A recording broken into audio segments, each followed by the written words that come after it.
Can you hear it now? You should be able to hear it by now. I don't know. I guess since I didn't add it to the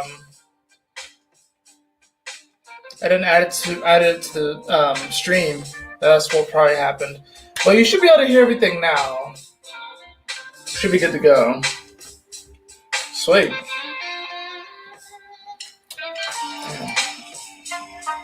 Hi, Leo. Hi, Leo Bear.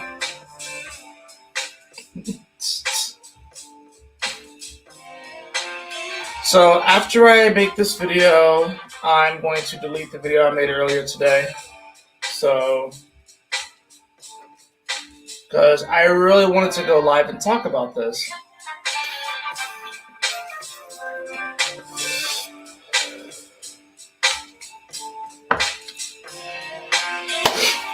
Is the music good? Like, it's not distracting, is it?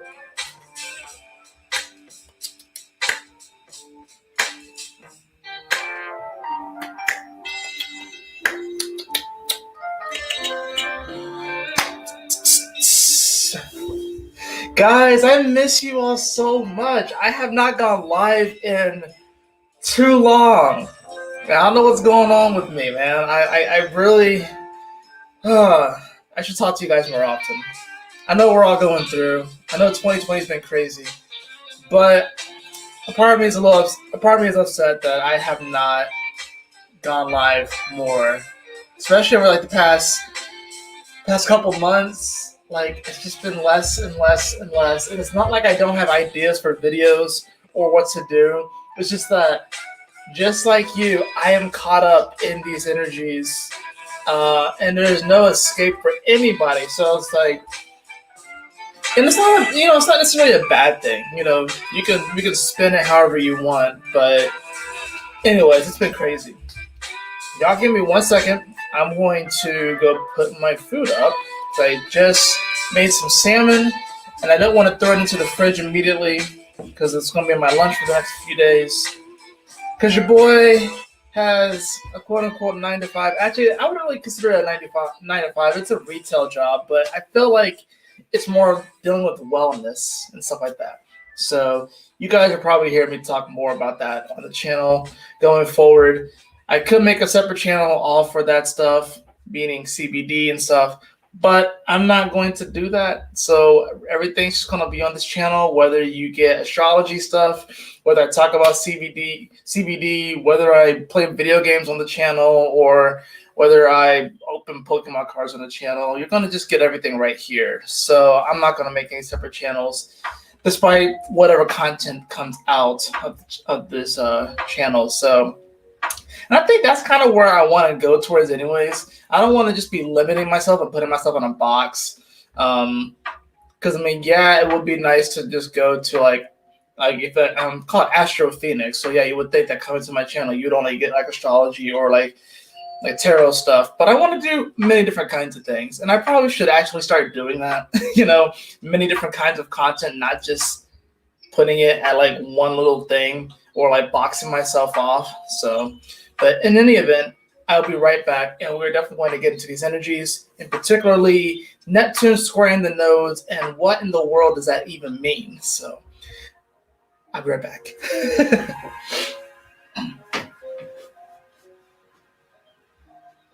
Alexa, stop my timer.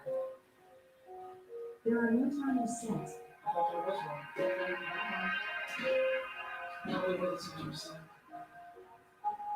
You stopped it? No, I didn't. Oh, I appreciate you.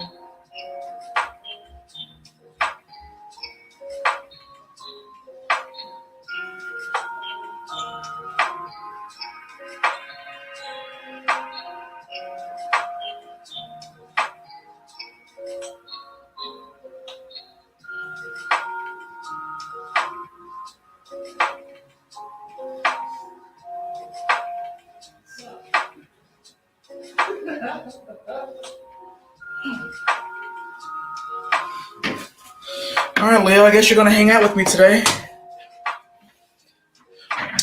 I found all of my old Pokemon cards this year, right? that good? I thought this is applicable. Keep the room dark, but then have this on me like that. So there you go. So yes. Oh, speaking of which, guys, this is going to be a video later. Look what I got for my birthday. Look at this, man. The Jirachi collection. There's like, how many other? There's like 10 booster packs in here. Plus you get some cool coins and stuff. Anyways, this is gonna get opened up. This is like when she gave this to me, I was like, oh, I had to commit a video just to this. You know? And she's like, what? No, I want you to open it up now. I'm like, no, this is a video. Are you kidding me? Look at this. This thing's amazing. So shout out to the wifey for getting this. Anyways.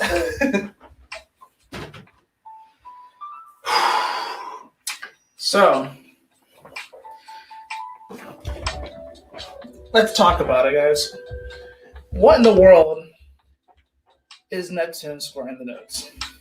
Before we get into that,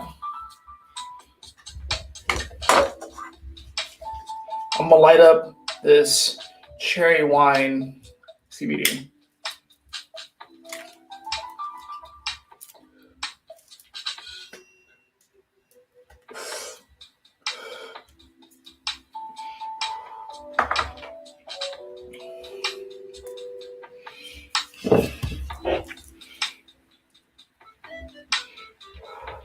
Really good for the nighttime or relaxation and stuff like that.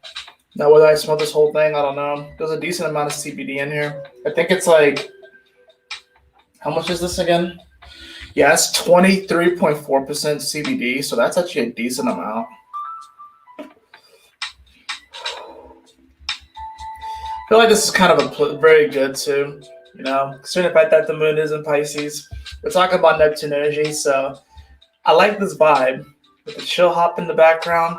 I've been listening to a lot of chill hop lately. So as you can see right now, I am all over the place. And that's kind of what Pisces energy is anyways.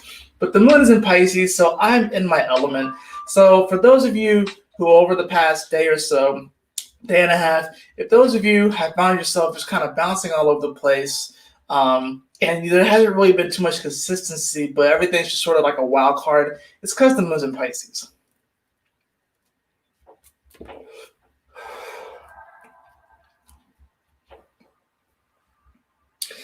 And of course, we have the moon going over top of Neptune. So we've been dealing with this moon going over Neptune for a while, ever since Neptune has been in Pisces, which is, I can't remember the exact year that it went in Pisces, but it's been a while. All right. We've been dealing with this energy for a while. I want to say it was like, was it 2013 when it happened?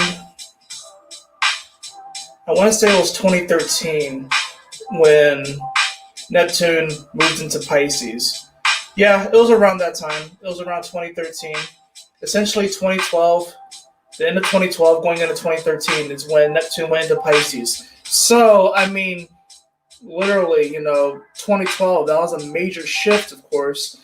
That being said, I've seen a lot of different, different sources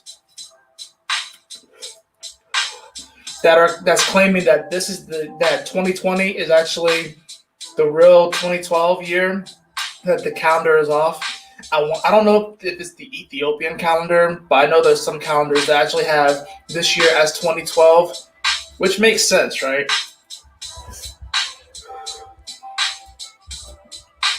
Oh, did it go out? That's okay. I'll light that back up later. It's not that big. It's not that important. But, so where was I? Talking about 2012, 2013, and Neptune. So yeah, we've been dealing with this energy a lot lately. So what is Neptune, right? If we're just going to break it down to the basic. We're talking immutable water. We're talking about Poseidon energy. Really, it's a goddess energy. It's like the goddess of the sea, the goddess of water, which everything really is water. If you think about it, water takes the form of whatever shape it is put into, but otherwise it is shapeless and formless. And then you throw the fact that it's mutable in here with Pisces energy. That means that mutable is anything that can change. So this is like water in its purest form, essentially, in its most, I guess you could say, natural form.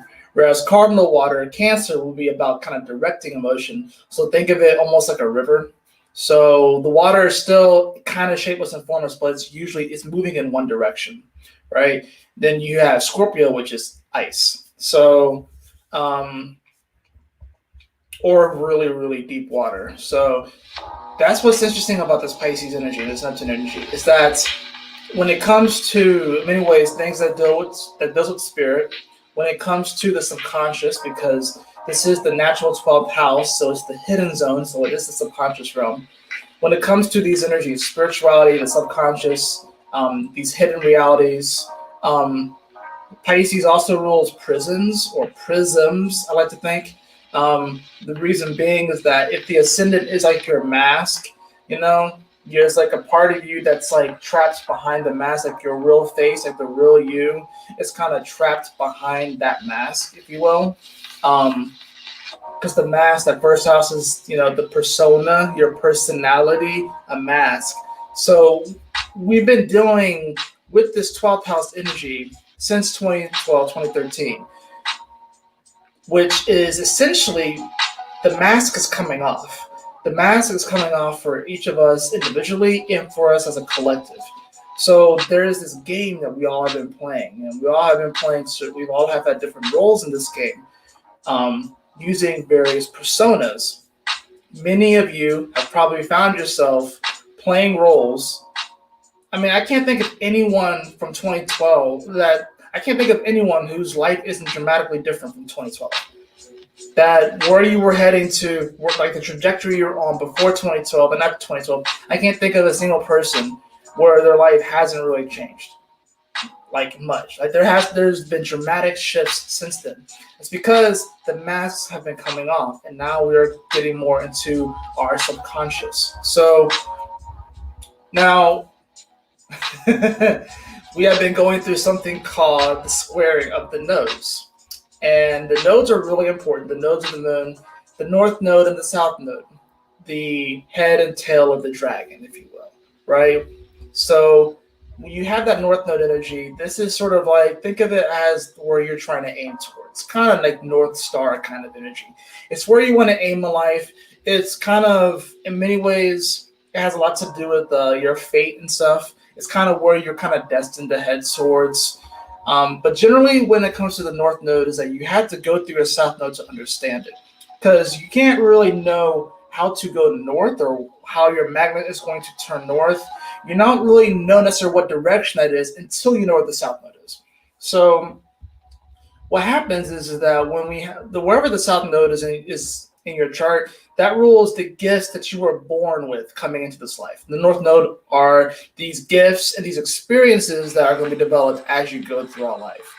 So the South Node is great as far as like knowing where there are certain gifts, but also knowing where you have a lot of karma and things that you need to work through or kind of tidy up, if you will. And you're given all the tools that you need to come out of it. Everyone's given the tools that they need to shift from their South Node to their North Node. It's just that a lot of times we kind of stay in the South Node energy probably for a good amount of time. I would say that we generally are expressing more of our South Node energy through our 20s, and I think it's towards the late 20s when our North Node starts to make itself more aware to us in like a more physical or conscious kind of way. It's not as subconscious anymore. And I'm only saying this because I'm going through my Saturn return. And if you've been through your Saturn return, so if you're like, 30, 31 or so, if you've been through your Saturn return, or 32, you can kind of see that like there's a shift that happens from your late 20s into your early 30s. I'm at the beginning of this, so my Saturn is actually at 1 degree of Aquarius. So it retrograded back. Saturn, of course, retrograded back into Capricorn and is coming back into Aquarius. So I'm getting my Saturn return during 2020, which is amazing, by the way. Let me just say.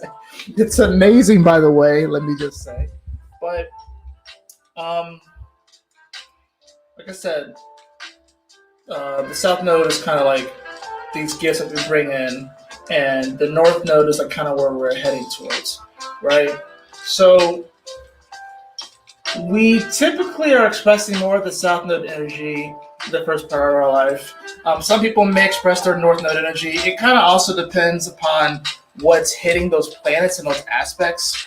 So, for example, for me, I have Uranus on my North Node in the second house. So it's like for me, it comes up at very random times and it's very unpredictable when my North Node starts to really express itself. But because for me it is in Capricorn and I'm going through my Saturn return, it's kind of actually helping me to kind of lean more in that direction. Another thing that you want to look at, of course, is the midhaven, which I think is really important too. But the reason why I want to talk about this squaring of the nodes is because, you know, it's one thing to know, of course, where the nodes are for you. I think it's important for everyone to know that aspect. If there's anything that people needed to really know about astrology, if it came to me as like, what is something that I need to know about astrology? The nodes. Look up the nodes. It's so freaking important. It really is to know where your nodes are, what house it is, the degree if you can, and notate whenever you have planets transiting this area, because it's really going to be powerful and it really triggers certain events and things like that. Like, say, for example, whenever you have the Venus transiting your South Node, these are going to be past relationships that are just going to come back up to the surface. So this is a lot of times what happens when the Venus crosses someone's South Node. Ex-lovers come back into the picture. Family members that you might have not talked to for a while, they might come back into the picture. Or it can be as simple as, you may be revisiting your home, you revisiting the streets that you grew up on. It can even be, or let's just take, for example, Venus crossing someone's South Node in the ninth house. That could literally be someone moving back to their hometown that they grew up in. They haven't been there for like 20 years and then they move back. So it's like South Node isn't necessarily always like this negative thing. It's just generally it is a callback to the old and things that we have already experienced, but our spirit came here to experience something new, right? So here's the thing, though. Collectively, we have been experiencing this North Node in Gemini and the South Node in Sagittarius. And I was saying months before, I was saying even a year before this transit was happening, I was like, guys, if you guys think that this whole nodal axis between Capricorn and Cancer is crazy, you haven't seen nothing yet. I was saying this well before the nodes shifted. And it's funny too, because Capricorn and Cancer is a very intense axis. I mean, and by axis I mean like they oppose each other. So there's 6 of them, right? It's probably one of the most intense. And it's probably also one of, because generally when you think of energies that oppose each other, you generally think that they don't get along, but they're really just 2 sides of the same coin. Now, Cancer and Capricorn, that particular axis, like if someone came to me for a love reading and they had that, like one's a Cancer, one's a Capricorn, I'd be like, and here's the thing, anything is possible. So I would never want to frame someone's perception to think that wouldn't work. But if you had to rank them as far as like which oppositions are most likely to like actually, at least from a romantic sense, like work together, that one's actually probably on the lower end, okay? Like it's not, and here's the funny thing, Saturn and Gemini is actually on the higher end. You wanna know why? Because it's a weird opposition. Because it's almost like, if I had to describe it, it's like Gemini is definitely the student and Sagittarius is definitely the teacher. So it's this whole student-teacher dynamic that we're dealing with. Now, the cool thing is that a lot of times the teacher becomes better as, they become more experienced with different students. So it's like the students are teaching the teacher as well. It goes both ways. So you have to understand, like, you've had teachers, think about growing up. You've had teachers that were fairly new, and they might have been cool and stuff like that. Maybe even trying a little too hard to get the approval of their students. Then you have teachers that have been there for a while, and there's a different quality to them. Not all of them, but generally there's a different quality to teachers that have been teaching for a while. It's because they're learning things. So they both feed off of each other. Gemini makes Sagittarius laugh.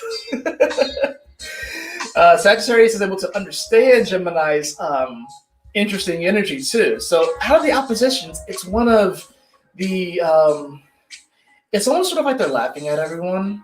Like Gemini's like cracking jokes about everyone, and Sagittarius is laughing about it like hysterically because like Sagittarius just like eats that shit up, just eats it up.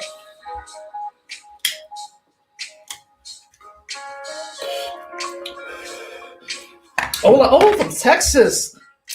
Appreciate you. Mer Magic. Oh, I like that. Mer Magic. Good deal. Appreciate you stopping by.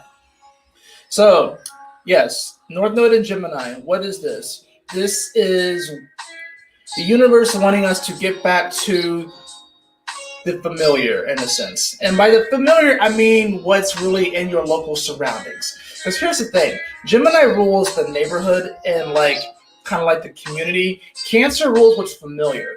So it's like it's funny, you can live in a place for years and then you find new stuff all the time, right? You find roads that lead to like the same road, whatever. You might go down a road and be like, I've never been down this road before. I've lived here forever, but I don't really know where this is going. Sure enough, you pop up somewhere that's more familiar to you, and that's kind of how the Gemini and Cancer energy connects. So the North Node in Gemini is asking us to become more, is asking us to really get more in touch with the community. Keeps going out. That's okay. It's asking us to get more in touch with the community, which is so freaking very important. How many of you know your neighbor? How many of you know the names of your neighbors, or where they work, or what they do for a living? How many people can say that? How many people can say that they know their neighbor's name and they know what they do for a living and they know other maybe intricate details about them? How many of you can just actually go and get milk or eggs from your neighbor or something like that? Most people, especially in major cities, probably can't say that, and it's sad. We do stick. It's like we have these larger communities, especially these cities, and the reason why a lot of these cities are in such chaos right now is because just because a lot of people are living close to each other doesn't mean that there's a greater sense of community. It does not mean that. And this North Node in Gemini, South Node in Sagittarius is proving that.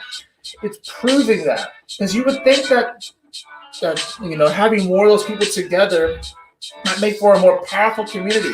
And that is not necessarily the case. Okay? You may live in an apartment with like some of the people and you barely know them. So it's like, and that's me. I don't know a lot of my neighbors. I mean, I see some of them around. I talk to a few of them, but I don't really know them like that. And if my life was in danger, I don't like. That's the other thing too. We went from these smaller communities of like 50 to 100, even up to 1,000, even 5,000, whatever, right? And then we've gone to these communities of tens of thousands, hundreds of thousands, to the millions. So just because everyone's clumped up together, nobody really knows each other. There's a level of intimacy and empathy that is absent in these major metropolitan areas. And it's just because it's like we pushed ourselves together, but we're still not necessarily comfortable with opening up to each other like that. The reason why the cities boomed was because of the opportunity for employment. But it wasn't like people were suddenly gung-ho to be living so close to each other like that. And it's not like they took the time to get to know people. Think about it. If you're living in a city, say you're living in the middle of a giant metropolitan area, there's millions upon millions of people there, in a relatively small quarters.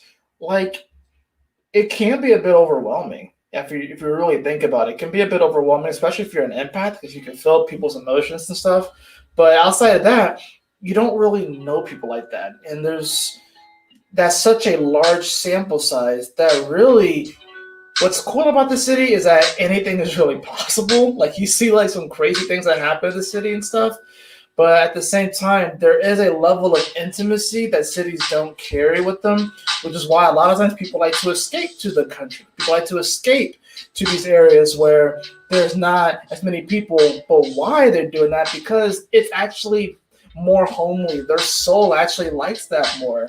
Yeah, there's excitement in these bigger areas, but there's actually our spirit in many ways, our soul in many ways actually craves these more secluded areas where there's not necessarily as many people, but maybe you know people on a deeper level, or you just, even if it's not necessarily a deeper level, it's just like the general neighborly energy is just at a different level. So the North Node of Gemini is teaching us how to be better neighbors to each other. If you think about it, it's teaching us how to be better neighbors to each other.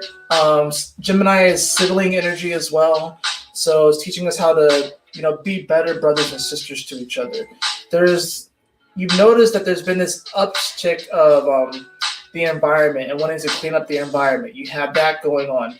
Is it no coincidence that the North Node in Gemini, which is mutable air, by the way, is it no coincidence that during this time, when the North Node is here, that we have people that are wearing masks all the time, and now their words are muffled. So that literally changes the vibration of your words. And this is not necessarily some spiritual mumbo jumbo or anything like that. Okay, right? You can hear me talking right now. You can hear me talking right now. That actually does change the vibration of our words, no matter how thin the thing is over it. So how is it that we are in a year? Sorry, there's like a little notification on my phone.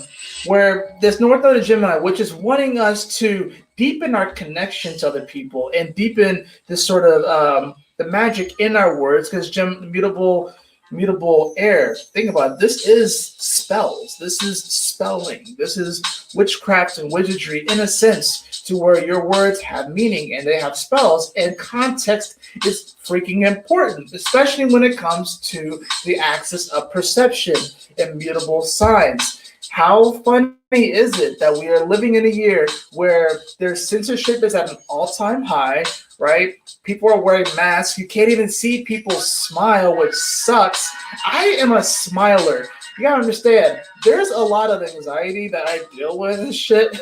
Honestly, I'm just gonna be straight up honest with you. And I've been getting better at dealing with it. But a lot of times I'm dealing with a fair amount of anxiety and a fair amount of dark thoughts. Just being honest. Scorpio energy, it kind of just comes with the territory, right? So it's like, for me, not to be able to smile at people sucks, and not to be able to see other people smile sucks. Because I know people are smiling because I guess you see it with their eyes, with their cheeks going up, but it's just different. It's just different. But and here's the other thing about the North Node. The North Node generally is a lot more subtle, especially during the first part of the transit. Why is it more subtle during the first part of the transit? Because you've got to remember the nodes are moving backwards. So that means that it's going to be in the 20 degrees range, at 20 to 29 degrees, which has that 2 energy, which is all about the moon. 2 represents the moon and relating things. There was first 1 and then there was 2, but the 1 really didn't really know that there were 1 if there wasn't a 2. So it's about relating things. The South Node manifests itself physically first because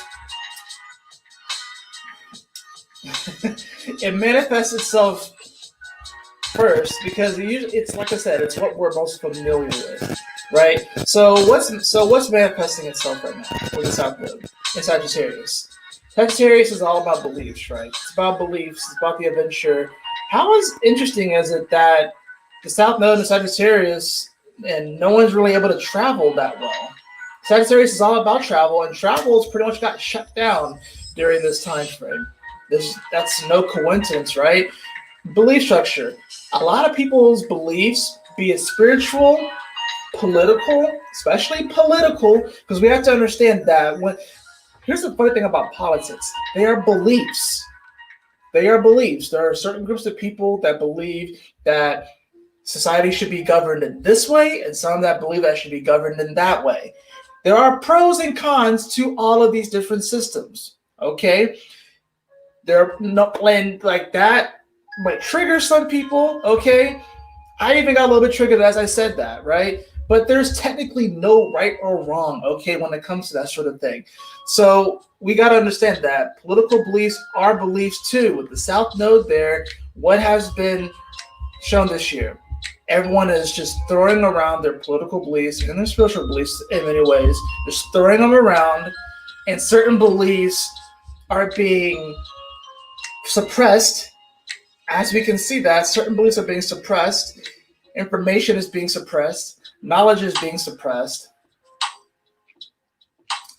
It's very interesting. And here's the thing about it, because Sagittarius in many ways is a sort of knowledge energy. It rules the thighs on the body. So it's like we've been running for a long time and our legs are freaking tired. Our knees already kind of gave out with the South Node going into Capricorn, right? And it's just working its way up. So of course the South Node began. Let's just go back to when the South Node was back in Pisces. That began at the feet, right? And then it worked its way up to the ankles and the lower legs, which is Aquarius. Then it got to our knees, which is Capricorn. Now it's in the legs. So it's like we are actually waking up to the fact that we probably have been asleep for quite a while. If you think about it. So I'm going to go ahead and back up and say this. So I understand that the way that I'm explaining it may be very metaphorical. And here's the thing when it comes to my channel and astrology.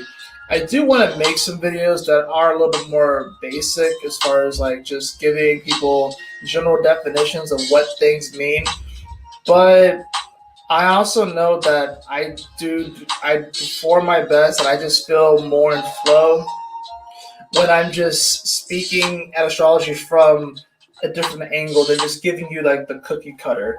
So you really need to have like at least an intermediate level of understanding of astrology when you come to my channel. It's just really is the way it is, because a lot of these things that we talk about, you're not going to really see it on some sort of article online or whatever like that. It's going to hit a little bit differently, including how I'm referring to this as a Genjitsu. Now, what is a Genjitsu? Neptune squaring the nodes right now is a Genjitsu. We are all in one. What is that? And Genjitsu is a mirage. It is an illusion that does not exist. Now, it comes from the show Naruto, although I don't know if it actually comes from that show or if it came from something before that. Anyways, Naruto, great anime. Go watch it. You probably like it's a very spiritual show. Naruto is. It's a very spiritual show, and honestly, it'll get you really pumped up, and it'll make you believe in yourself. It really will, because there's a lot of people right now that don't believe in themselves, and that show is it. I don't know. At least for me, it inspires me. So I do the deliveries. No one can see my full face expression. I know it's just. I don't wear my mask all the time. I wear when I need to, but I don't really like wearing my mask because I like to smile at people. I smile at people from beneath my mask all the time at the grocery store. Like all the time. I can't help it.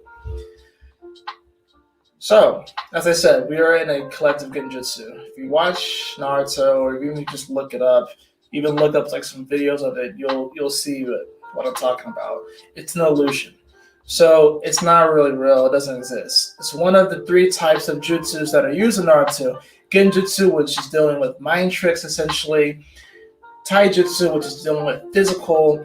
And then ninjutsu, which is kind of like just like special stuff, like, fire, like spitting fireballs and building up energy in your hand and blasting people with it, right? So magic, if you will. Magic, if you will. So why am I calling this a Genjitsu? I'm calling it a Genjitsu because it is a square. Now, square energy is 90 degrees energy.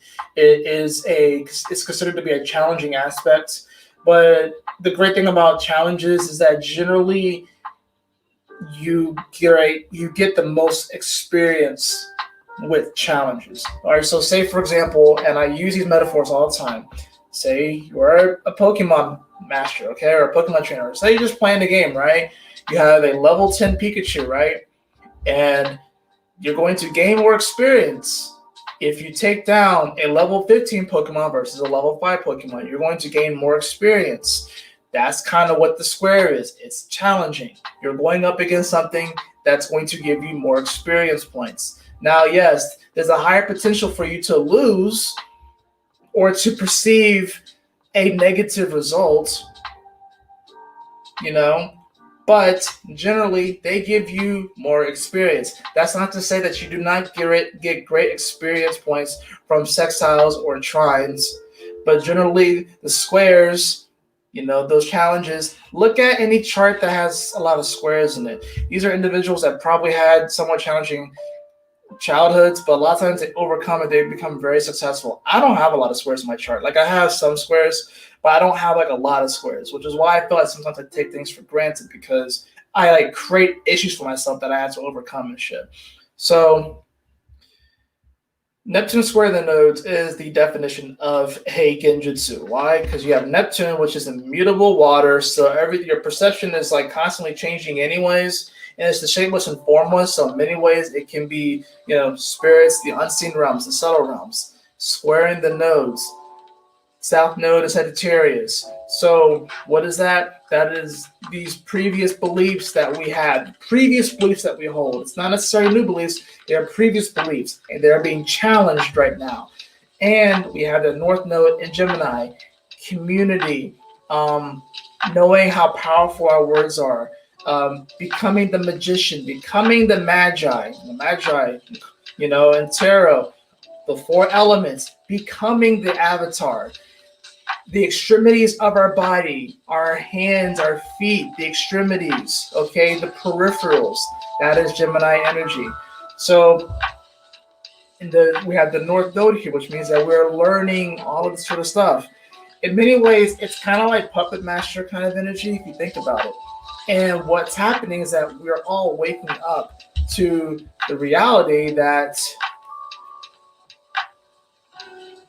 even though we may be in like these larger cities, even though we have the internet, we're not really as close to each other, at least right now, as we think we are. There's a level of empathy that's going to really begin to spark off by the time that the nodes shift into Taurus and Scorpio.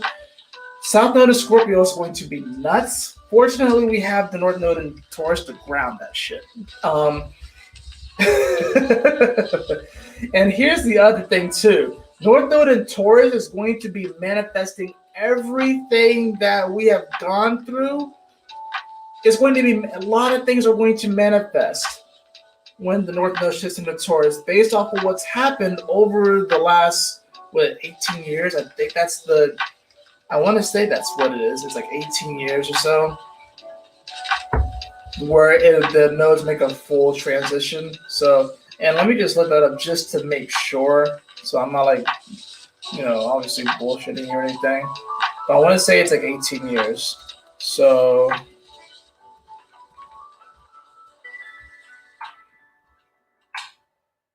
let's see.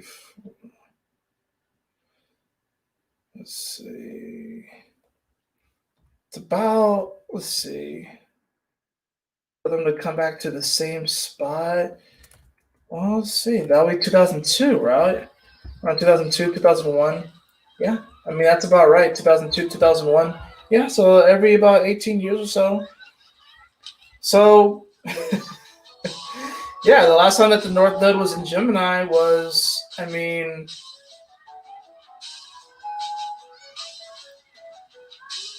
yeah, you literally had September. You had 9/11 that happened when the North Node was in Cancer, so it's getting ready to shift. So you gotta think about that though. You gotta think like September 11 happened when the North Node was in the first degrees of Cancer. Then it shifted into Gemini. When 9/11 happened, there was a was like an upstick in the whole communal kind of energy. People started to not take things for granted anymore. People started to seem like they cared more, even though the North Node was in the sign of Cancer, which is a very caring kind of energy. When that happened, people realized it was the first major shock to a lot of people that something like that could happen. And whether you believe in the conspiracies or not, it did in many ways bring about more of a closeness to people in our community. So here's the thing, though. Right now, we have the North Node in Gemini, and people are uniting right now too. Communities are being formed right now with the North Node in Gemini. A lot, but here's the thing. Here's the thing. We do have that South Node so in Sagittarius, and and back then, in 2001, 2002, was there anything else in Sagittarius at the same time of that happening? Yeah, there was. Yeah, Pluto was in Sagittarius too at that point. So that's the other thing about it, is that the last time that the nodes were in this spot, Pluto was in Sagittarius, so Pluto was destroying beliefs anyways. Pluto was already destroying people's beliefs, and everything that they had learned up to that point was getting destroyed and flipped on a dime and flipped on its head anyways. Now we have no other energies here while during this square. At least right now we don't. No major energies. I think Jupiter was there, and Jupiter was there last year. But the North Node hadn't shifted yet. So that's the thing about it. So we don't have any other energies here. So it's just the South Node, and now of course the Sun that's really pushing through. So people are uniting right now, but they're uniting over their beliefs. These may or may not be beliefs that may not be good for people, that may be driving people to go into the same situations, the same patterns, the same routines, and but people are uniting over that. People are uniting over positive good things. So people are uniting over, obvious, Black Lives Matter is the obvious one, right? Or just, people are uniting over health too. It's like suddenly people now care about taking vitamin D and vitamin C and zinc. Like that, you're seeing that being pushed a little bit more. So people are uniting in a sense. It's just that now we have to ask ourselves, what do I believe in? And everything that I've learned up to this point, am I willing to put it on the chopping block? Because that's the big thing about it.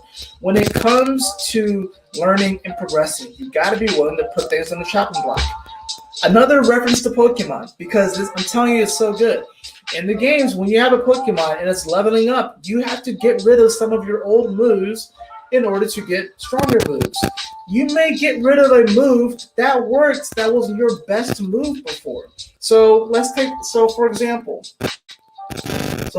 all right, not using the Pokemon one, because you have to delete a move in order to create a new space, right? So let's just say, for example, all right, say you have an athlete, right, and they were just dominating. They're just dominating. Elementary school, middle school, high school. Then they get to college, right? And they can't really do the same things anymore. People are also getting bigger. They're getting faster. They're getting taller. And now they got to switch it up. They got to change the game. Are they going to do the same thing? This person might have coasted through, grade school. By the time they got to college, they had to realize that, I got to put in that extra day of practice. I got to eat a little bit better. I got to watch a little bit more film. They got to do different things. So you got to switch it up. And this was a major year of learning how to switch it up. A lot of people probably have lost jobs. A lot of people probably have switched careers. I know I did, where it's like I went from working in the food and beverage industry to now working in the CBD industry, and I freaking love it.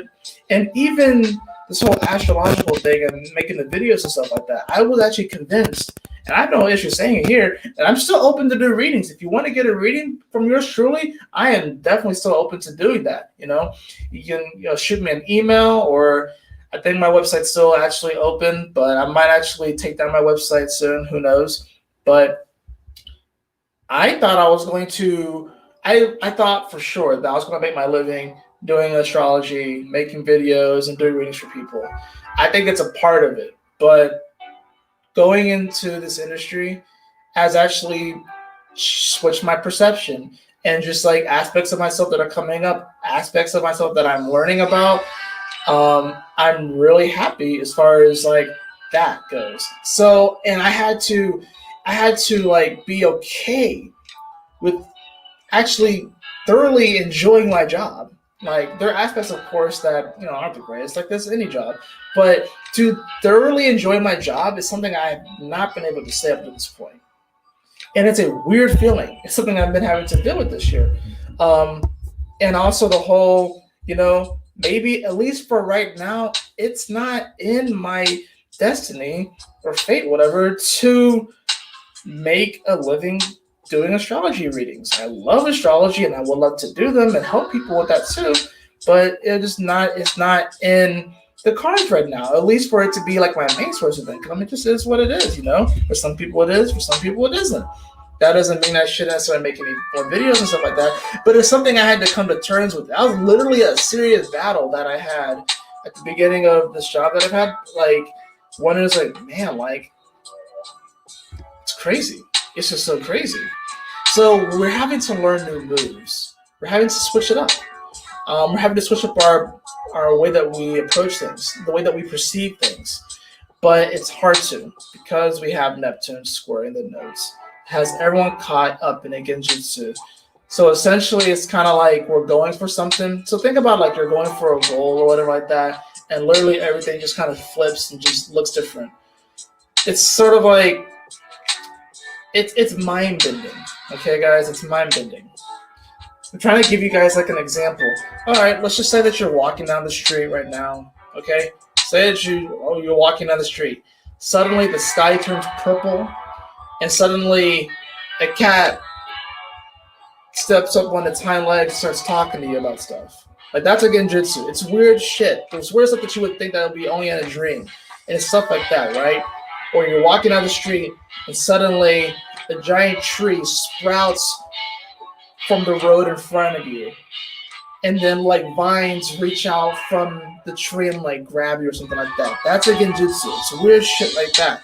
So these Genjitsus, they can be self-inflicted, or they can be more so susceptible to the Genjitsus that are placed upon us. Projections, it's a mind game. One of the I'm not even gonna go there. Anyways, we get mind gamed all the time. We get projected upon all the time. We get put under an illusion or a spell all the time. But this year, in many ways, especially with the North Node being a Gemini, is actually teaching us how to release the spell and to not be under this influence for so much longer. The influence of this Genjitsu is not really going to wane until probably like February or so next year. So we still got a good bit of this left. We still have a good bit of this energy left.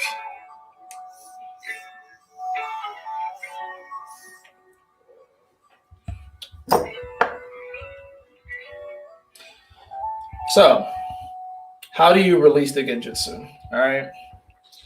How do you release the Genjitsu? Well, you want to see where the North Node is. You want to see where the North Node is. You want to see where the North Node is in your chart in Gemini, and you want to also look at what illusion is really being played right now. What illusion is being played? Which I would say that energy is probably the Sagittarius energy. Like what's in your vision, because Sagittarius in many ways is about vision. And then the source of it's going to be where Neptune is. So the Neptune is the one who's casting the Genjitsu, right? Okay. So now that we know who's casting the spell or casting the Genjitsu, Neptune, and we know as far as like the image, what they're projecting onto the screen, Sagittarius, how do we release ourselves from whatever spell that we are in Gemini? Okay. Let's start with the person who's doing the projecting. So Neptune in the first house. All right. So your first house is Pisces, right? As far as like I'm talking about like where the planets are transiting. All right. So Neptune in the first house. The person that has casted the Genjitsu is you. Okay. So for those of you who are Pisces Risings, You are literally casting a Genjitsu on yourself. And my initial thought is that you're actually doing this to protect yourself. Because there's actually, because Pisces is projecting the Genjitsu on themselves, there's actually two separate spells that are going on right now. You have the spell that Pisces is under and the spell that everyone else is under, okay? Now, the house where Neptune is, it does represent, I guess, who is doing it, but with Pisces, it's like they have like their own, right? They have their own. The other for the other 11 signs, for the other 11 people, and I'm gonna put timestamps for this too. It's really more of like a collective thing, whereas Pisces is kind of like on their own, right? So Pisces Rising, if you have Neptune in your first house, Pisces Rising, the person who's projecting this Genjitsu or this illusion or this fantasy is you. You're the one projecting it on yourself. You have to ask yourself, why are you projecting it on yourself, right? All right, so that takes care of that, right? So for Pisces Risings, you're the one who's projecting it. That's going to put the Gemini North Node in your fourth house, right? So the way that you release it is actually through your home and your family.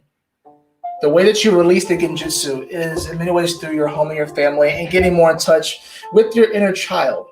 That's the way that you're going to release whatever image or influence that you have casted upon yourself. Now, what's the distraction is actually your 10th house.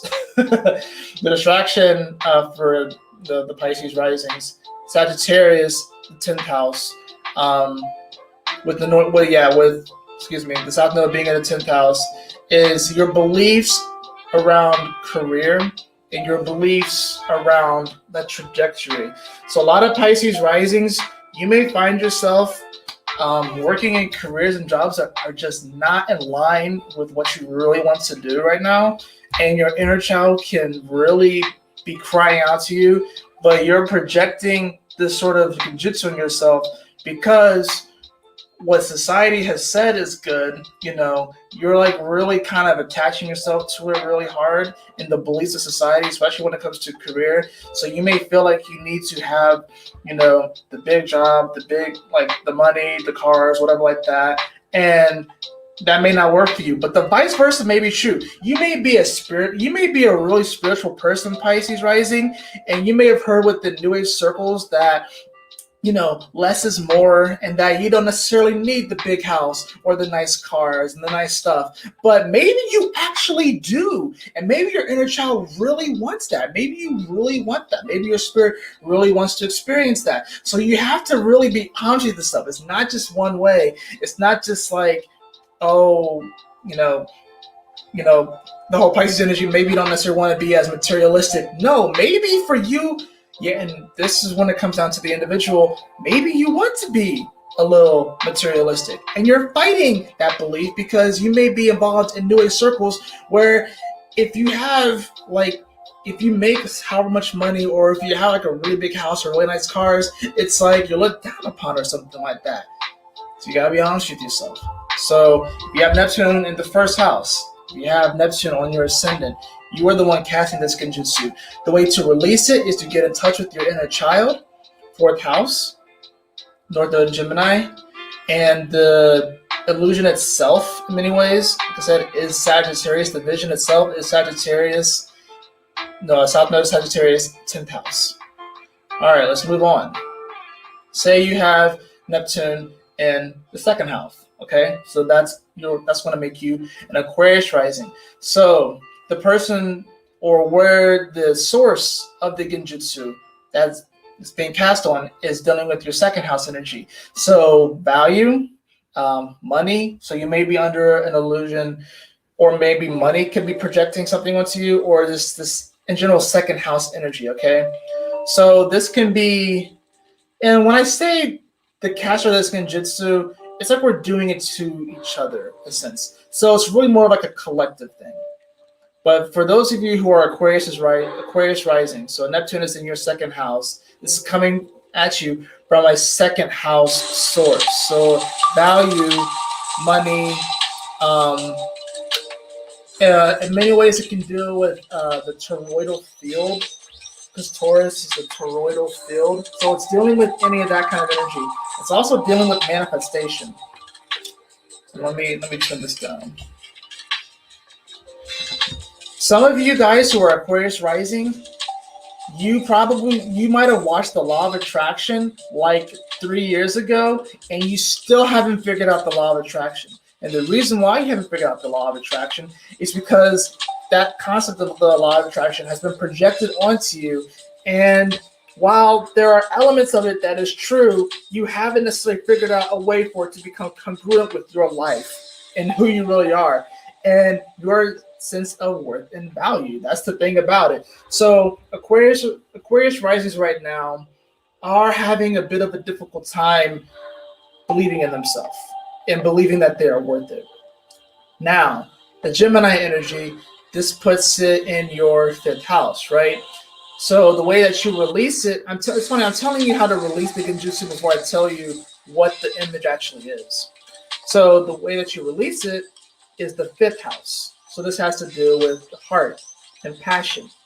So that's what makes this a little difficult, because you naturally oppose the 5th house of Leo. So for you to get into like your heart and to get into that sort of energy and be a little bit more selfish, might be a little bit hard for you, Aquarius risings right now. Because in many ways, you guys appear, because Aquarius rising, that's like the persona, your masculine ways, you guys may appear to be more, I guess, kind of like that worldly kind of Aquarius energy. Like you may appear to be super eccentric, and you probably are. You may appear more like eccentric and stuff, but then your 5th house, like that passion, is very Leo-like, and you do it in a Gemini way, which means that you are very, very super chatty. Aquarius risings can definitely be super chatty, but this is also, the way that you release it is by finding people within your community, Gemini, North Node and Gemini, but 5th house, that are doing things that really just spark that energy within you, just like sets your soul on fire in a sense. So Aquarius risings are probably having a pretty difficult time right now because they want to get out into their community. There's a part of them that's like pulling them to like get more out in their local community, but places like are maybe closed down. So maybe they've always wanted to like do like, I know for me, I'm on Aquarius rising, but just for example, I've been wanting to go to like more poetry, like readings and stuff like that. But with the whole COVID thing, things are shut down. So it's like, but if there's an opportunity for you, Aquarius risings, to find some place in your town that does some type of hobby that you maybe have always wanted to get into, or you maybe have liked secretly and stuff like that, go to those things, because that's really going to allow you to come out of the Genjitsu, which the projection of that, the 11th house, Sagittarius. So this is having to do with the belief of the collective in a sense, right? So it's like, here we go. Here we go. So there may be a sense of you not really believing in yourself. Your self-worth you may not necessarily have that self-worth right now. You may feel like you're not really worth it right now. You may be following circles of people or following different beliefs of certain collectives that don't actually live up to the standard, to the gold standard that's in your own heart. That could very well be happening. You may be finding yourself running in circles of people that aren't really doing things that you're really super passionate about, but you're doing it because it makes you feel like you're a part of something. But what if that thing that you're a part of doesn't really resonate with your soul? It doesn't set your soul on fire.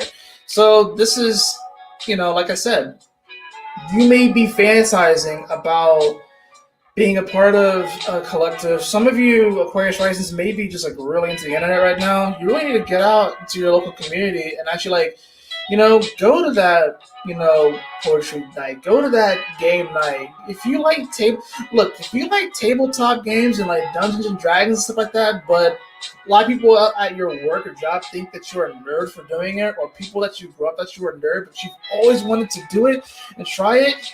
Find one of those meetups and go to it. Just go and be you.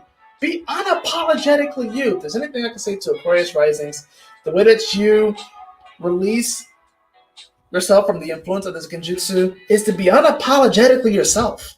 is to be unapologetically yourself. And here's the thing, you have probably said things, Aquarius Rising, that has ostracized you. And you're kind of used to being ostracized anyways. But you have probably said things that have ostracized you, especially on the internet. And people may not get it and stuff like that. And you may be feeling quite alone right now, but I guarantee you that your clique is out there. So you got to find your clique, Aquarius Rising.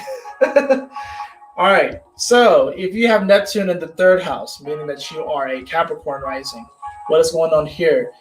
The Genjitsu, the source of the Genjitsu is your third house. So this actually is your community and your surroundings in a sense. So Capricorns may have enemies that are a little bit closer to them right now. So when I say enemies, right, I mean just, like oppositions or stuff like that. So it's like I'm getting the sense that with Capricorn, whatever spell that you're under, whoever's casted the spell is closer than you think. They're closer than you think. But this also can be dealing with just the people that you pass by on a daily basis, whatever like that. This could be people that, when you go to the grocery store, you see some of the same people. It's that kind of energy, right? So Capricorns, you're needing to kind of protect yourself. I would say that Capricorn risings really need to kind of, say some type of mantra or prayer before they leave and kind of protect their energy as they go out, because they're going to be really influenced by the people that they just see in their day-to-day reality, whatever like that, in their local community. So now that puts the North Node of Gemini in your sixth house, right? So the sixth house energy. So the way that you release it is by diving yourself into your health and in many ways your work. And this is like sort of like the everyday mundane work that no one likes to do. That's Virgo energy. This is about cleaning up those areas. So there may be projects when it comes to that you've been able to get to. Start diving yourself into that. And this is also, believe it or not, with Capricorn, creating some type of even though Virgo is mutable, it's still Earth. So it's like creating some type of routine for yourself, in a sense, that kind of organizes your day will actually show you'll get a larger return on your investment if you do that sort of thing, right? Capricorn risings. Now, that sixth house energy is dealing with the 12th house energy for you with South Node and Sagittarius. So yeah, your enemies are unseen. It's the subtle realms. So Capricorn risings probably should be protecting themselves. Capricorn risings probably have, ethereal beings, spiritual beings around them that may be feeding them bullshit and maybe feeding them good stuff too. But don't think for a second that we're out here alone, okay? So Capricorn risings, you probably can feel this energy. You can probably feel these beings, whatever like that, maybe trying to influence you or manipulate you into doing certain things and shit. So you just want to be careful about that, Capricorn rising. The other thing, Capricorn rising, is that you do have Jupiter, Saturn, and Pluto in your first house. So you guys are already going through it, like Capricorn rising. Like you guys are already getting a major facelift anyways. So that's probably why it's happening. Like Capricorn risings are getting a major facelift. Like that. I feel like that's the definition of it. So it's like you already have decided to play a different role, and because you're playing a different role, a lot of people may be feeding you bullshit about this role that you're about to play, and you have to, in many ways, tune out a lot of the static and that noise, especially the subtle ones. And that's why I feel like getting into some type of routine will actually help you here. So that's the way that you release it, is through your sixth house energy, through also solitude and silence. So I think Capricorn risings, this will be a very good time for you to meditate. Meditating for you actually will be very beneficial into getting out of this sort of Genjitsu that we're all under, this illusion, this fantasy, right? Okay, let's go to Sagittarius risings. Sagittarius risings have Neptune in their fourth house. So, as far as the source of the Genjitsu, what is projecting it is your fourth house. So, your family. So, Sag risings, this is me. So, anything that has to do with the family, in many ways, emotions, and you can say your childhood is in a sense, that is where the source of this Genjitsu is coming from. Now, your family may actually be projecting onto you. This is at least that's where you're going to experience it the most. Maybe trying to say that you need to believe or follow certain things, because here's the thing: the South Node for you guys is in your sign, so it's in your first house. So it's like what Sagittarius Risings are going through right now with the South Node being there is that like they're pretty much going through what Capricorn just went through, but Capricorn's getting a whole facelift. It's like a whole crazy thing.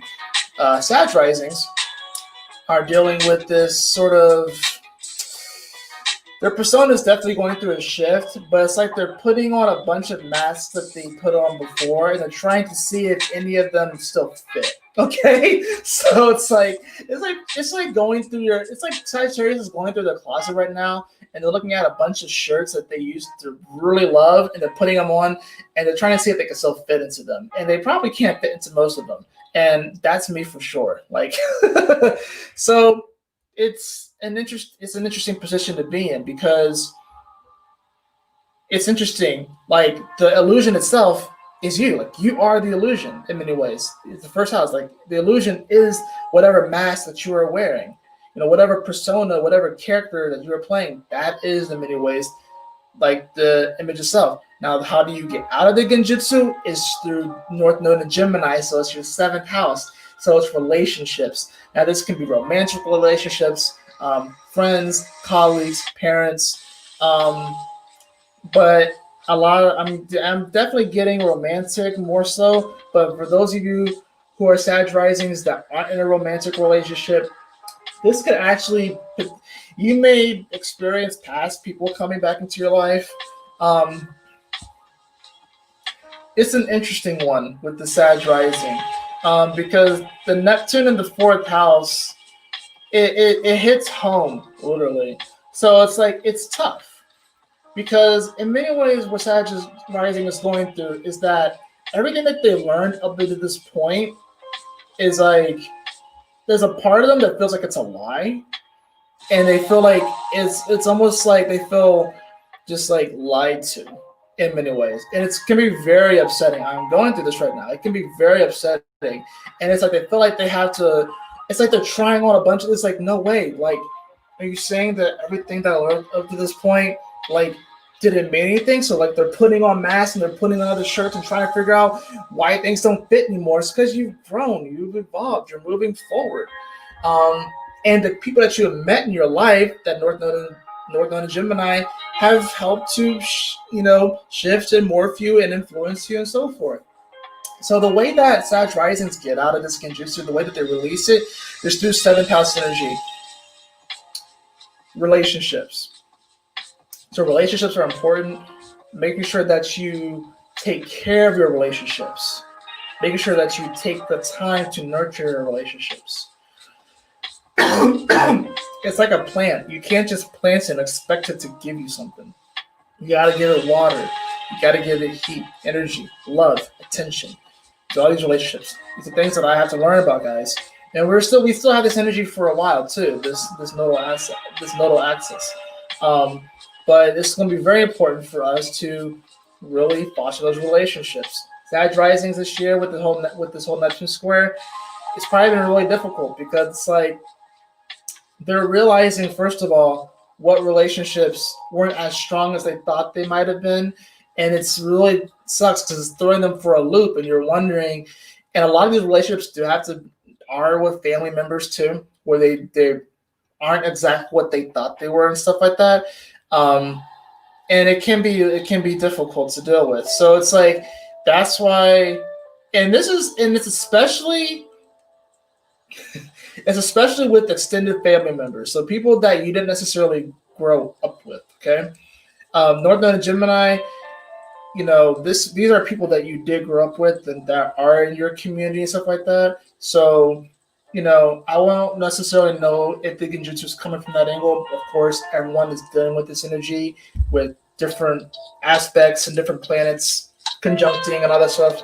So you really want to kind of look at that more in depth, or we can look at it together and stuff too. But yeah, Sag Risings, it's been kind of interesting. Your whole persona is going through a shift right now.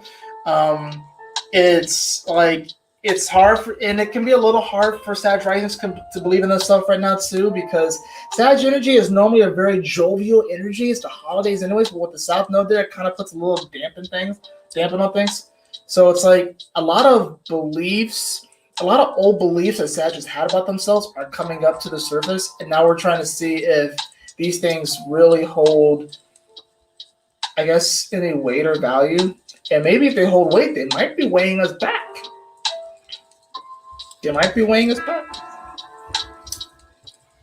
So the best way for Sagittarius to release this is through their relationships, and I would say especially with your inner child. So Sagittarius, get in touch with your inner child. Develop that relationship, foster it, grow it. Write a letter to it. Write a letter to your inner child. Probably want to do that. Now that I said that, I'm going to have to do it. Scorpio. So let's say that you have Neptune in your 5th house, meaning that you are a Scorpio rising. So the Genjitsu, where's the source of it? It is your 5th house. So this has to in many ways do with your passion and your own heart. Scorpio, your own heart is casting this Genjitsu. Now, as I said earlier, Genjitsu does not have to be bad or good. But even if it's a good illusion, you don't want to stay in the illusion forever. I know that sounds crazy, right? Coming from a Pisces moon. Even if it's a good illusion, you don't want to stay in the good illusion forever. And good, it's all subjective anyways, right? So, as I said, this is in your 5th house. This has to do with passion, heart, love, romance. So Scorpio, you could have like a romantic partner right now. Scorpio rising is kind of like a romantic partner right now. Or you might be blinded by love, or maybe even the pursuit of love is kind of causing you to be under this sort of spell. And the spell, of course, being that South Node in Sagittarius, your 2nd house, believing that there's some type of value, I guess, that will come when you find the love of your life, or when you find what you're supposed to be doing forever, right? There is this illusion that Scorpio rising is under, that once they find that person or that thing, that everything is just going to be solved, all the problems are going to be solved, and that's just not the case. That doesn't mean that it won't get better, but to say that it'll just solve all your issues is just not the case. Now, the way that you release that energy, right?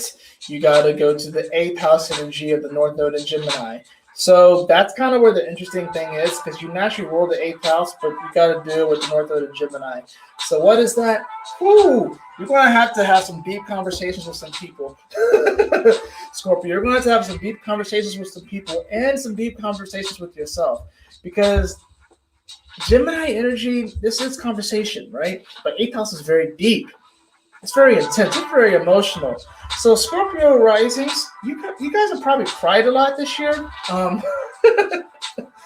guys have probably cried a good bit this year, because it's like it almost feels like your heart is dragging you into situations that is causing you to feel pain, and it's causing you to not feel as worthy, or not really believe in yourself as much. And you know what? You guys wear your heart on your sleeve, especially right now. You guys are wearing your heart on your sleeve. Like I said, though, with that North Node in Gemini in the 8th house, it's a very intense energy, but it's very magical too. This is the Magi in like this deeply transformative state. So this is in many ways like creating like things out of dust, because this is like transformation energy. So even just so simply, Scorpio rising right now, you feel like with your words you can create life out of just like the dust. Like, the phoenix rises. You can just like something burns and then like some leaves grow, whatever like that. But here's the thing, though. You have to ask yourself if the things that you're holding close to your heart, are they good for your heart? And also you have to ask yourself, these beliefs that you have, mainly in yourself, because the South Node is in your 2nd house. So there is this whole restructuring of your beliefs that you're going through right now. And you have to ask yourself if these beliefs that you're looking at that you feel are good for you, are they really aligned with what you truly want for yourself? So that's going to be Scorpio risings. Get some water here.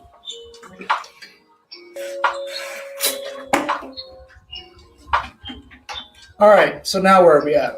We are at Libra risings. So you have Neptune right now in your 6th house. So Neptune in your 6th house. Where is the illusion coming from? Who's casting it and projecting it? It's going to be the 6th house energy. So this in many ways can deal with your day-to-day work, your day-to-day reality, and your routine. Libra, you may have been caught up in a routine over the past year or so, and it has caused you to kind of believe a certain thing, especially when it comes, like I said, South Node, Sagittarius. So for you, this is your 3rd house.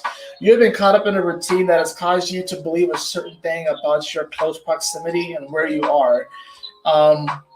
You may be perceiving your close proximity and where you are as a good thing or a negative thing. It really just depends. This also can be dealing with. I'm getting church vibes because 3rd house with Sagittarius is kind of church vibe kind of energy. It's the people that you go to church with. So Libra rising, or the people that you worship with, or maybe you don't. So it's like Libra risings. That in many ways is sort of the illusion that you're being caught up in right now, is the sort of collective thought when it comes to belief in a sense.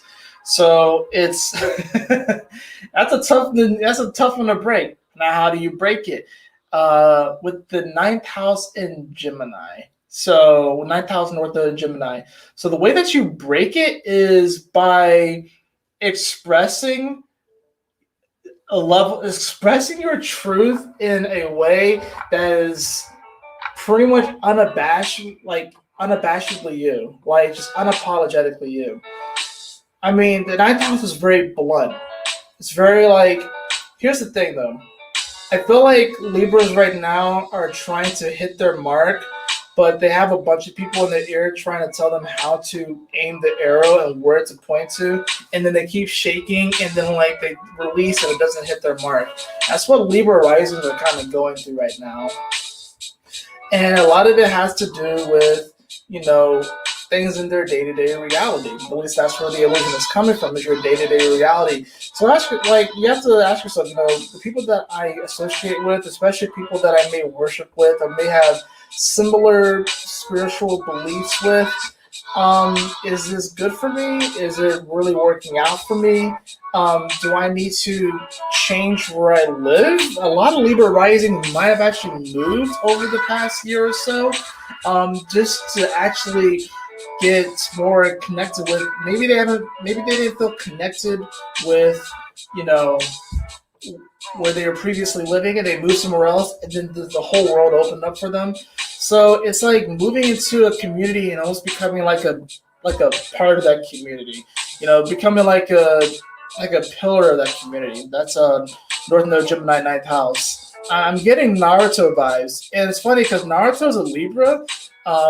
But if you really think about it, Naruto is everyone knows who he is. He's loud and he just speaks his mind unfiltered, which is Gemini. It's just unfiltered thought, So it's that in many ways. But Naruto is he's super strong. He really believes in himself, and no matter what anyone says, he keeps his word and he does his thing. He's unapologetically himself. So Libra rising, you have to ask yourself, who are you speaking to in your day-to-day life? When it comes to the beliefs, what are they saying? Pay attention to the words. Libra rising, especially right now, is susceptible to spells. And spelling, and wordplay. Libra risings are very susceptible to it. But the way that you release this Genjitsu is by really asking your inner child, what do they believe in? So a lot of this goes back to the inner child. A lot of it goes back to the inner child right now. I don't know why, But I'm getting a lot of inner child vibes. But ask your inner child, what do you believe in? And your inner child might say, I believe in a penguin that has robot arms and makes ice cream sandwiches on the beach. And that may sound crazy to some people, but that could be something that really just sparks off an awareness for you and just really changes your life and just like has you move forward in a super positive direction. You never know. It's that kind of weird energy, Virgo Rising, okay? Now, let's move on.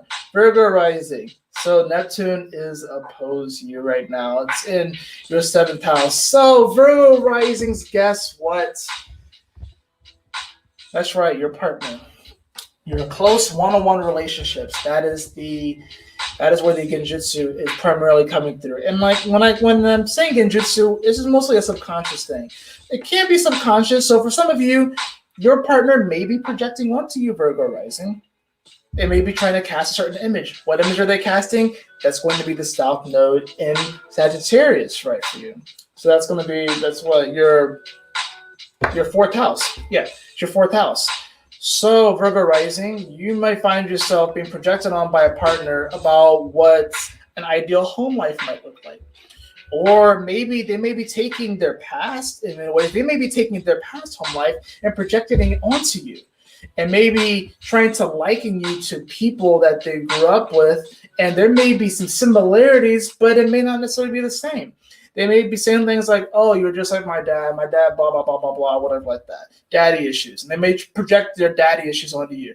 This is definitely, Virgo Risings are definitely dealing with their lovers, especially projecting their mommy and daddy issues onto them right now. They are really experiencing people projecting their parental issues onto them right now, okay? How do you release it, Virgo Rising? How do you release it? Through your 10th house. You release it through your work. So Virgo Risings, you just chill in the office.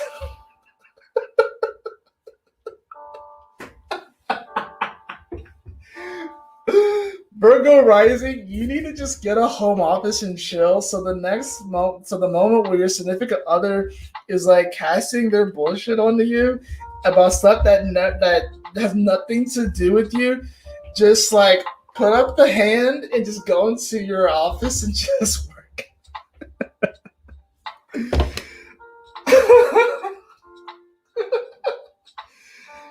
Oh my gosh.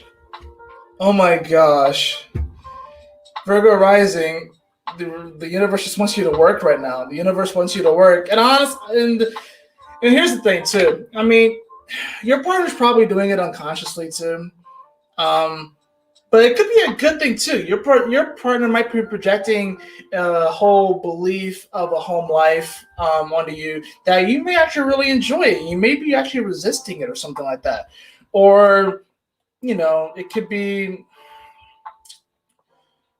I just think it's funny though, honestly. I just think it's funny that Virgo Rising, like the advice for you to release the Genjitsu is actually through work. I think really a lot of it is that another thing that Virgo Rising may be dealing with is not necessarily, your partners may be projecting it onto you, but maybe your close one-on-one relationships are revealing to you dreams that you had as a child and visions that you had as a child that were lost. Here's the thing, though, with the North Node and Gemini in your 10th house, is actually asking you to rekindle some of those dreams. So some of you guys may have given up on the dream from your childhood, and the North Node this year is asking you to bring that shit back. And that's actually going to release you from the Genjitsu that you're under, or the illusion that you're under, that your home life or your sanctuary has to look a certain way, and it doesn't have to be that way. So maybe you've always had this dream of living in, I don't know, fucking like New Zealand or something. I don't know. Maybe you always dreamed about living in Timbuktu, or maybe you always dreamed of living on a ranch and with 5 acres and have like your own cows and chickens and shit like that, right? But maybe there's someone in your life, whatever like that, a significant other or close to you, that may think that you're crazy for wanting to do that. But when you were younger, you used to always draw cows and chickens and horses and stuff because you really liked that stuff. And now you live in the city And this is turning into one of those Hallmark movies, isn't it? This is turning into one of those Hallmark movies where they start off in the small town and they go to the big city and they thought that they wanted it, and it turns out that they don't.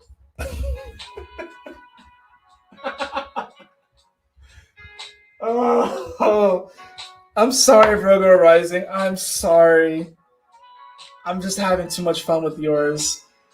Because I think it's just like, I feel like a lot of you probably feel like your significant other is just crabbing at you. And you just want to get away and get into your workspace. But I think a lot of it also is a rekindling of a childhood dream. Um, I think that's really cool. It's really powerful. It's 10th house too, because it's like it's something that you have to build too. And I think that might have been what scared you before, because we there's goals and dreams, and we want to manifest things. But Capricorn energy is it can be a bit of a slower energy, trying to put one step in front of the other and actually build something.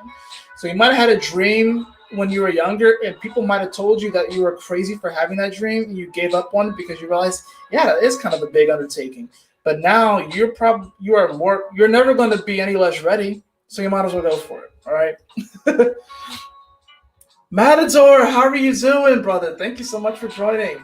I haven't seen you in a while, man. All right. Now we are on to Leo. We are on to Leo Rising. So, man, we've been live. We're almost live for 2 hours. It's almost midnight here, guys. I gotta work in the morning. But I also want to make sure I get this out to you guys. Plus, I'm making up for a lot of the last time that I haven't been on here. So, Leo Rising. Neptune, for you, is in your 8th house, right? So the Genjitsu that Leo Rising, where it's coming from, is coming from your 8th house. So it's coming from this really deep place. It can be kind of dark. A lot of Leo Risings are under the influence of maybe vices that kind of keep them down, maybe toxic things, toxic situations, toxic relationships. It doesn't all have to be toxic, but there's a lot of toxicity there with the Leo Rising, with the Neptune there. At least that's where the source of it is. Now, the way that you release it is going to be through your 11th house. So the way that you release it with the Gemini energy being in your 11th house is that you release it by connecting yourself to people that really do vibe with you, that vibe on your same frequency, and disconnecting for people. It's interesting. 5th house in Sagittarius, at least that's where the South Node is. It's in your 5th house right now. So it's like this is disconnecting a lot of beliefs that you had about maybe like love. Oh, Leo Risings are definitely going through it as far as like love goes. Like love is really being challenged. Like the Leo Rising's belief that love can actually happen is like being really challenged right now. And it sucks because Leo Rising is a very passionate kind of energy. Like, so you guys come across as very fiery, passionate, and in love with just life itself. But right now, it's hard for Leo Risings to kind of find the love because the South Node is there. Or maybe a lot of past lovers and past relationships, exes. A lot of Leo Risings are dealing with exes right now that are coming back into the fray. And you're asking yourself if you really believe in this person, if you really believe in this situation. So it can be kind of interesting. So yeah, you have your 8th house, the source of it. So it's coming from this deep place. In many ways, it can be subconscious. Although I like to think of subconscious can be all the watch houses, but it's this deep scorpionic like place where it's coming from, right? So you have that energy coming, right? It's projecting this whole thing as far as your 5th house, as far as like, do you believe in love? So think about it. Scorpio is these intimate relationships. So, right. So especially when it comes to past intimate relationships, Scorpio risings, their experiences with this and their memories when it comes to this are like really like kind of like messing with them right now in a good way or a bad thing. You could be blind based off of your memories, stuff like that. You also don't understand that memory isn't necessarily the greatest barometer to like, human memory can be very funky and things can switch up and stuff. Things happen I'm just getting the feeling that a lot of Leo risings have some type of post-traumatic stress that they're probably not addressing. And here's another thing: I'm not a Leo rising. Okay, I think we all have some type of post-traumatic stress that we're not really addressing. I think when it comes to mental health, because mental health, in many ways, it is in many ways a lot of the air houses, but it deals a lot with eighth house energy too. Mental health. Why does it deal with that? Because the 11th house of Scorpio is Virgo, so it's like literally like the way that we relate to the collective and stuff like that. It's like such a deep thing. Anyways, I'm kind of going off a bit there, but Leo risings probably have some type of PTSD that they're not really addressing, and it could be kind of holding them back from really getting into their power and their truth. The way that you release it is through the 11th house in Gemini. So in many ways, Leo, the way that you release it is by connecting to something that's bigger than you, and connecting to something that is definitely by connecting to something that's bigger than you and larger than yourself and deeper. You're going to find yourself surrounded by people that make you believe in love again. That's really what it comes down to. I think that Leo risings have forgotten what love feels like because they may have been screwed over a lot in the past. They may have screwed themselves out of certain things. You might have given up on a relationship prematurely in the past, and now you're going back and wondering, oh, should I have done that? So it's like Leo rising's like, but this time it's going to teach you that love is real and it's true, and I think that's really what we're going through right now because everything is love, but Leo rising, you literally you wear love in many ways you kind of wear your heart on your sleeve too, but it's like you literally your mask. Your mask is just bright anyways. So Leo rising may not be feeling as bright. Their persona may not be feeling as bright, but once Leo believes in love, once Leo risings believe in the love again, it's going to really make a major shift. So you're almost there, Leo rising. You'll be all right. I promise you. All right. So we have Cancer rising now. Cancer rising. So that puts this Neptune energy in your ninth house. So where the projection is coming from, the source of it is your ninth house, the beliefs. Cancers, your beliefs are projecting what image exactly? It's going to be the South Node in Sagittarius. South Node of Sagittarius. So that's your sixth house. Whew. So your day-to-day reality, your belief about your day-to-day reality, in many sense, or maybe even I would say the collective belief of what a day-to-day reality looks like is kind of messing with you right now, Cancer risings. Now you have the South Node in your 12th house. So the way that you release it is very subtle. So that's the thing about it. I feel like Cancers right now are sort of like it's like a little boy that cried wolf kind of energy. It's like Cancers are like since the North Node is in your 12th house. First of all, your dreams have been probably off the charts lately. It's probably been very crazy. And you guys are doing a lot of dream work right now. Cancer Rising, you guys are holding it down right now in the dream world with the North Node being in your sign. You guys have a lot of power and you guys are helping a lot of people. You guys are probably healing more people in your dreams than you are in your day-to-day reality. Let's just be real about it. Because normally Cancer Rising, people just see you as that sort of healer, that sort of doctor, that kind of nurse kind of energy. They see you as that caring kind of energy anyways. But lately, it's been kind of tough for you to connect with other people because of everyone's different beliefs. So, Cancer, you have to really kind of protect yourself here with Neptune being in your ninth house, because when it comes to that sort of energy, or even all the information and knowledge that you've learned up to this point, you gotta understand that it's going through some major changes. With that Neptune there, going through some major changes. South Node in Sagittarius, like I said, that's your sixth house. So this has to do with your day-to-day reality, your work-life balance. Your work-life balance may be off right now, or you may be wanting to achieve a greater sense of work-life balance. Maybe you invest a little bit too much into your work. Maybe you invested a little. Maybe you didn't invest enough into your work or your home or something like that. This will also do with your health. So Cancer risings, make sure that you take care of your health. That's really important because poor health choices, which goes for everybody, but poor dietary uh, choices right now can really kind of screw with you. It can really screw with you right now.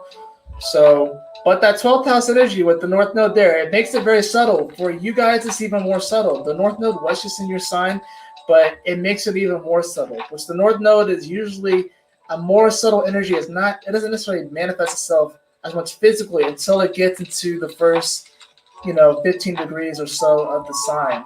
That's when it starts to make itself more apparent and more known and stuff.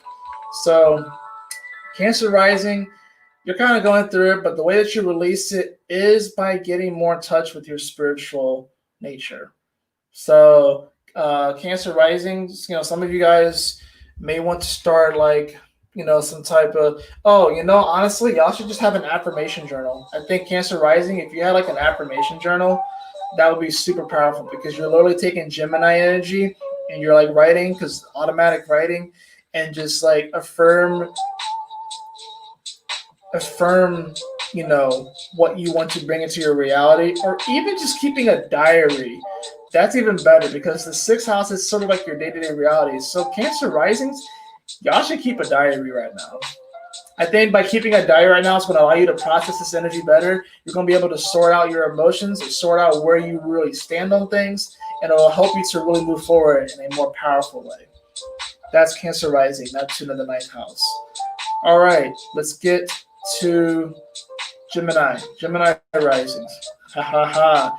So we're getting there. We have a few more to go. We have Gemini, Taurus, and Aries left, right? So we're getting there. So Gemini, where is the illusion coming from? The illusion is coming from the 10th house.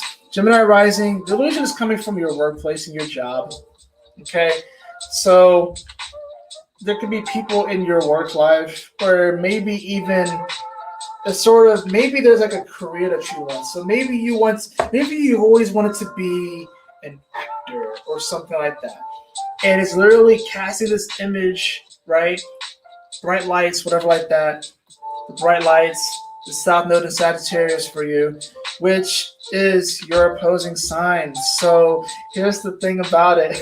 It's kind of interesting. With it being in the 7th house, Gemini rising. So this can be relationships for you. And these relationships may be, in many ways, kind of, they're going to be reflecting a lot of what you're going through. But it's like you want to look, since your job and your career, whatever like that, was Neptune in the 10th house, kind of like this art, building up to something, the mountain that we climb is projecting the image of, I guess, maybe like this perfect relationship, or, maybe a certain relationship that you have with your job or certain people, whatever like that, right? So there may be certain aspects of this that are coming back up. I think Gemini rising can also be experiencing exes coming back into the picture because the South Node is opposed to you and it's in your 7th house. So yeah, this definitely could be past relationships coming back up. That may be distracting. It could also be, you also may have like a partner that may have like a certain habit, whatever like that kind of comes back up, and you may have to like deal with that, or it might like bug you or something like that. Now, the way that you release the Genjitsu, the North Node in your sign, is to be just yourself. Just be yourself. So I'm getting the sense that a lot of Gemini risings right now are having issues in the workplace, or they are kind of becoming disillusioned with the workplace, and that there are certain relationships within that workplace that are casting this, that are the image that's being casted, I guess, is that you have to sort of be a certain way in order to fit in with these certain groups and stuff. And it's just, but when it's funny because like when you actually are you, there may even be a discord between you and some of these individuals.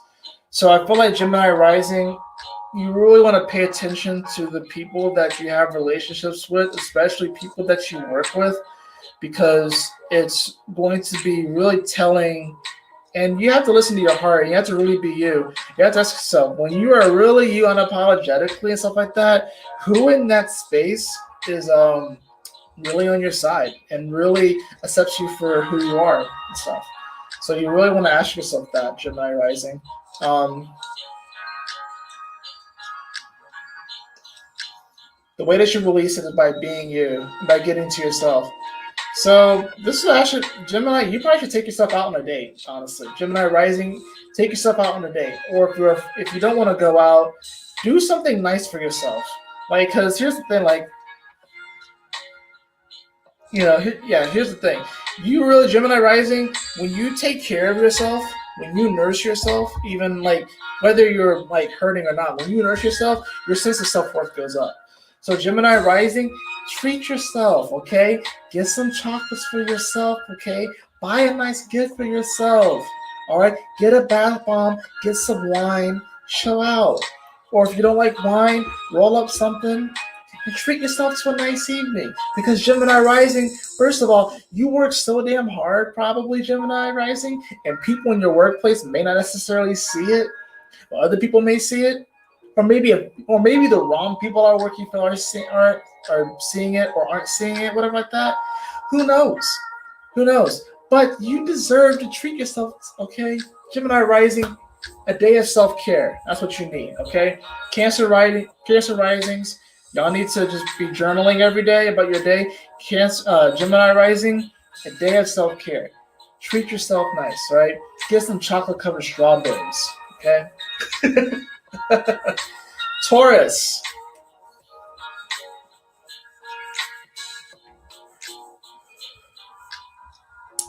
Taurus Rising.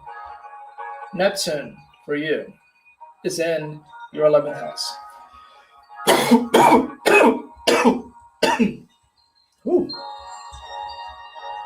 It's in your 11th house.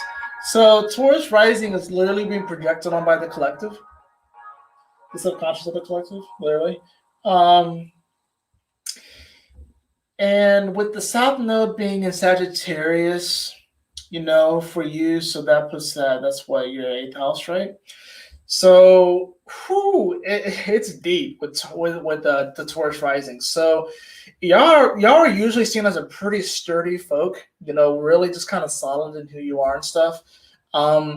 But shoot, with the South Node and Sagittarius in the 8th house, you're dealing with some deep beliefs here, and the collective is projecting that onto you. So a lot of Taurus risings, you may be like really deep into the sauce when it comes to, what you believe in and being projected on by the collective and believing what other people believe in and kind of being one with the crowd, whatever. So it's like I feel like Taurus risings right now. I feel like a lot of Taurus risings are kind of grazing in the grass together and they're not necessarily wanting to venture that far out right now. Maybe because when they ventured further out, Sagittarius, 8th house energy, for you, travel is transformation. Learning is transformation. For Taurus risings, like that's like the way that you guys transfer the most. It's like through education, learning, going out there, doing it, experiencing it. So it's like a lot of Taurus risings right now are actually kind of eating, like they're like huddled up in the field eating grass. And it's like you're kind of afraid to kind of venture a little bit further out because maybe there are some wolves out there. And by actually kind of bunching up, it actually kind of keeps you safe. That can be how you feel right now. Now, the way that you release yourself from this illusion that maybe you don't feel as safe when you kind of venture out a little bit, the way that you release it is with the North Node in Gemini. So believing in yourself and most importantly, believing in your word. So Taurus rising, if you say something, do it. I think that goes for everybody, but it's like Taurus rising, a good thing for you to do as far as like a manifestation, it could be simple. Write down, like literally write this. And this is weird because normally we just do things very subconsciously. Normally we do things just like, or unconsciously even. We just do things, we don't think about it. So literally this is an interesting one, and I'm going to do it with you guys. I'm going to do it with you guys, Taurus Rising. Write down on a piece of paper, I am going to have a drink of water, and then literally go up and get a drink of water. Now, when you get that drink of water, drink it consciously, right? Don't just gulp it down. And even just simply writing it out, acknowledging it, because you're literally taking Gemini, which is like writing in many ways, you're writing it out on physical paper. You know, the North Node is in the second house, which you naturally will the second house, and it's about manifestation. So Taurus risings right now, the way that you kind of get out of this deep, and Taurus rising, you're in a deep Genjitsu, arguably the deepest Genjitsu, but you're Taurus rising and you are strong. You are freaking strong. And honestly, Taurus risings are probably have been putting on a front. So if any of you guys go hug your local Taurus rising, because they have been probably putting on such a stoic face, but on the inside they may just be like all kinds of like messed up, and you just don't know. So go out and hug your local Taurus rising, because they are being so strong right now for the collective. They're being as strong as they can, but they kind of feel like the weight is on their shoulders. Taurus rising, teamwork makes the dream work. So the world, like, you don't have to feel like you're going through this alone. Uranus is in your sign, so that is shaking things up. So you're feeling a little shaky, but you know, Taurus, I think that for you, like I said, the way that you release it is through really believing in yourself. So even going into the mirror and tell, like, all right, here's a good practice, and we all should do this. Go into the mirror and tell yourself, I love you. You're probably going to feel a little weird about it, right?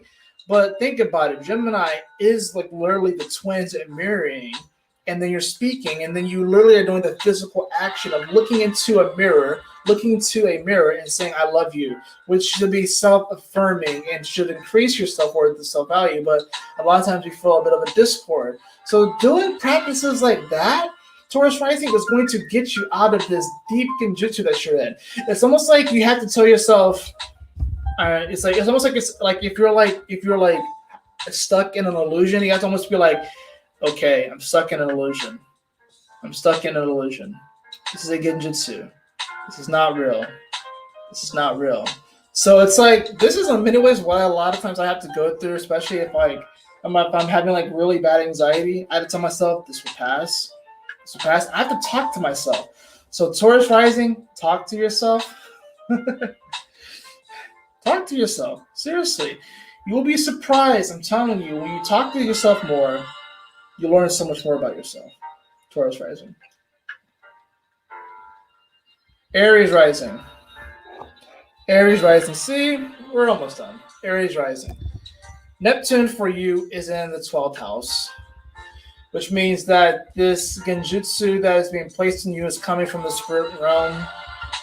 So Aries rising, the best way that you know how to deal with it is really just to be you.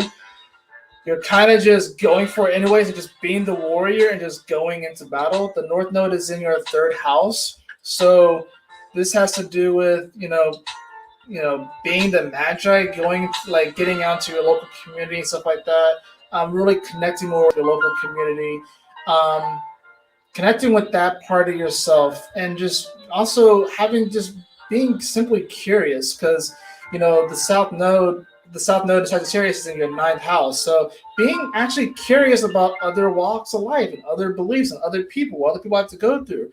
So it's like, what's beautiful about where we live, especially here, if you live in America or whatever like that, is that we really are a melting pot. So you literally within probably a mile radius or 2 mile radius at least of yourself, you can find people from all different kinds of cultures, from all different parts of the world. So that's kind of the cool thing. So Aries, really, you're wanting to, or I think it would be better for you to kind of connect with that kind of energy, to kind of go out and be curious, like try a different food place. Go to a place that you've never been before. Go to like a monastery, go to like a spiritual temple or something like that. Doing things that kind of take you out of what you used to do, as far as like what you used to believe and stuff like that, kind of taking yourself out of that and kind of putting yourself into something new, but that's still kind of local and it's in your hometown. But here's the thing, like I said, Neptune is in your 12th house. So the projection is literally coming from the spirit realm. So it's like, it can be tough for Aries because like you literally are just like, you're in the game anyways. That's like, literally, you're literally in the game. So it's like, Aries rising is almost like the universe is wanting you to break the fourth wall. Okay? The universe wants you to break the fourth wall right now. If you don't know where breaking the fourth wall is, then, you know, I don't know what to tell you. But Aries rising, the universe is wanting you to break the fourth wall right now. Okay? And when you break the fourth wall, you're going to actually break out of this paradigm and this box and this frame, and you're going to see that there is so much more to this reality that meets the eye. There's so much more, and that really anything is possible. Teamwork makes the dream work, baby. Teamwork makes the dream work. I think that's it. I went through every sign as far as Neptune, the South Node, and the North Node. I will be doing the timestamps in the bottom. I know this was a long video and stuff, but I really been meaning to make this video for quite a while. So it's been fun. It's been real. And, you know, we're going to make it through this time. We're going to make it through this. You know, it's not necessarily a bad thing. It's just challenging, but we're all leveling up. We're leveling up in a very cool, awesome way.